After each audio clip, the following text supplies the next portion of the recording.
During that time, online ordering went a bit bonkers because, we were all in our homes. We weren't able to go out and get that shopping dopamine hit and interact with people and do it that way. I mean, a lot of people had more disposable income than they normally would because they weren't going out for that meal. They weren't going for the pub lunch on a Sunday. The kids weren't doing all the clubs. So there was a lot more online shopping. Did you see an opportunity in that? Like, were you noticing that Etsy orders were going up during that time? Yeah, it was the time that I actually also decided to launch my own website. Okay. And that, together with the fact that I then pivoted my product range. So I had until that point mainly been doing kids wear, so repurposing saris into dresses in the main. And when I had sort of time to think about designing other products from the other waste and smaller bits of offcuts, there was also this sudden demand for face masks. So that became a new product area that I, started to sell, and there was quite a lot of demand.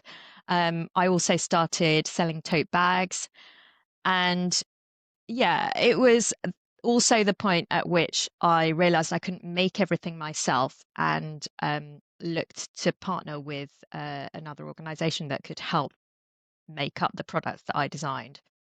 How did that look, though? So presumably up until that point, everything that you sold on your Etsy shop before you launched your own e-commerce site, you were sitting down and you were making that yourself at home. Yeah. Yeah. And you were marketing it, you were doing everything. And then how did you make that decision? Because what was it like trying to do that with your two children in the house all the time?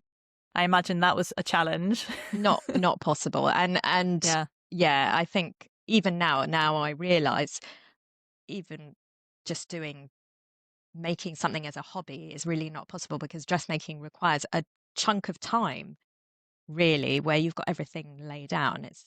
It's a process where you can't really pick up and leave it. So it was something that I knew I couldn't really do. And also, to grow and scale the business, I knew I had to invest much more time in being the marketer and, learning social media and all these other things that had suddenly come with the idea of running a business. So did you feel, I mean, we'll come on to the outsourcing because that in itself is a really, really interesting part of your story. But did you feel, having made this decision that you were going to step aside from your part-time office job and you were going to go all in, did that come with a kind of new sense of pressure that you needed to take this seriously in a way that perhaps before you'd been able to just kind of, I don't know. I mean, I say this generously because this is how I've often thought about my photography business in the past, that I was just kind of playing and you didn't have to kind of talk it up all the time or whatever. It was pocket money as opposed to, okay, this is an enterprise that is important. How was that shift in your mindset? To be honest, I don't think I mentally made that mindset shift almost on purpose, because if I did, I think I was just going to be too scared of Okay. going Yeah. further with it.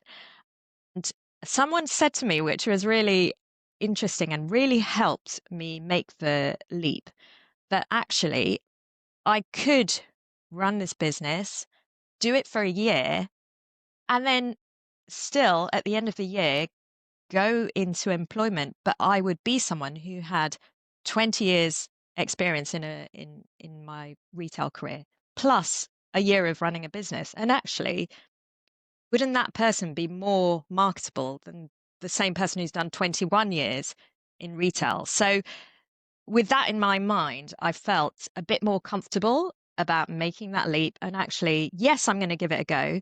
It's taken me a long time to almost not have that mindset of, oh, I'm just playing. This is my little business. Yeah. to Yeah. really go, this is actually what I do. Even when people ask me now, I have to really like be strong and go, yes, I'm a business owner. I Yeah. am a founder.